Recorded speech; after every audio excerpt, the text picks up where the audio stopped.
Hey Royal, so we're going to jump right into this video. This Rihanna Inspired Color is popping. So I decided that I'm going to share with you guys 3 of my major tips on how to slay any color because I get asked all the time about these crazy colors that I'm always rocking. I'm going to demo this wig and share with you and also give you my tips. So let's do it. Hey you guys, so in order for me to show you guys my 3 amazing tips on how to slay any color wig, I'm going to be reviewing this wig here, Sassy H Mill from the Sassy Lively Spirit line. It was sent to me from Zury Hollywood. They have their sister wigs, and this is part of that line. So the color that they sent me is orange copper, and it's the perfect color to do this demo with.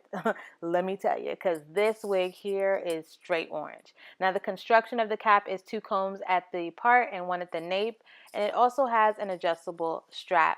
The parting area, as you can see, is meant for just the middle. It gives you just enough to do a middle part. And as you can see, the part needs some work. So that lands me to my first tip, customization. Any wig that you get, whether it be human or synthetic, needs some type of customization towards your person. You want to make this wig work for you. Now, it could be anything. It could be the part needs to be opened a little bit more. It could be the top needs to be laid down a little bit flat. It could be that you need to add a little bit of black liner or something to make the part look more natural, or even just baby hairs. In this case, I am adding, well, not adding, I am taking away some hairs from the part just to really open up that part because it's too closed. The part was not open enough. It didn't look realistic enough. So I'm just pulling hairs. There's 3 different ways to do this.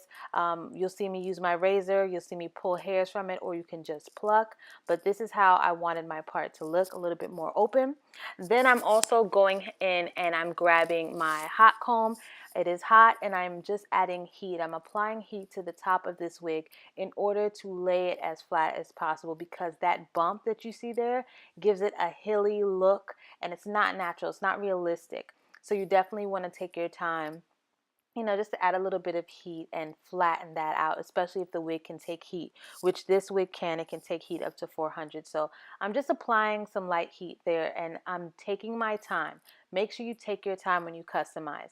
Customizing your wig is also a make or break as to how to rock any color wig. It's very, very important. You want to make it look as realistic as possible. So I'm done with one side and I went ahead and did the other.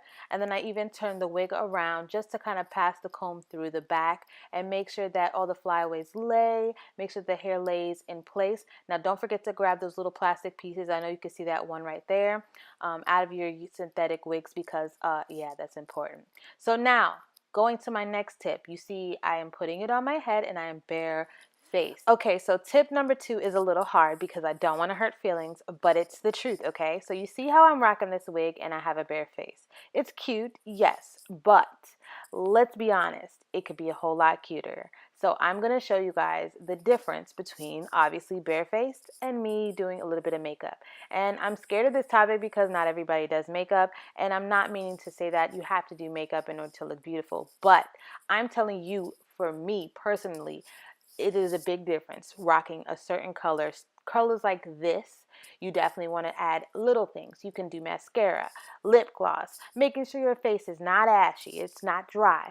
Those minor enhancements to your natural beauty can definitely make or break wearing a color like this. And that's just me being honest and being real, no shade. It is the truth for myself included. So that is my tip number 2, keep it cute.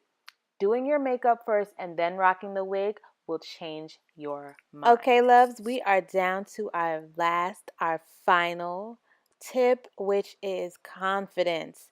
It is definitely something you either are born with or you gain over time from experience and things that you've gone through. In my case, I definitely went through some things that made me gain more confidence, and it is a big part of rocking a color like this because a lot of people will tell you brown girls cannot rock colors like this. They'll tell you dark-skinned girls cannot rock colors like this. So you have to be confident in yourself. You have to have that belief in yourself that you can rock anything you want to. You can wear any color that you want to and have fun. Not thinking about what other people think is a major part of having fun with color, because you're gonna look different. You're gonna stand out. That's the whole idea. So when you rock colors like this, you have to be ready and you have to be confident. All right, you guys, thanks so much for tuning in. Thank you so much, Zury Hollywood, for sending me this unit. I hope I'll see you guys in the next video, so make sure you subscribe and hit the notification bell. I love you guys. Have fun, be confident, and stay royal.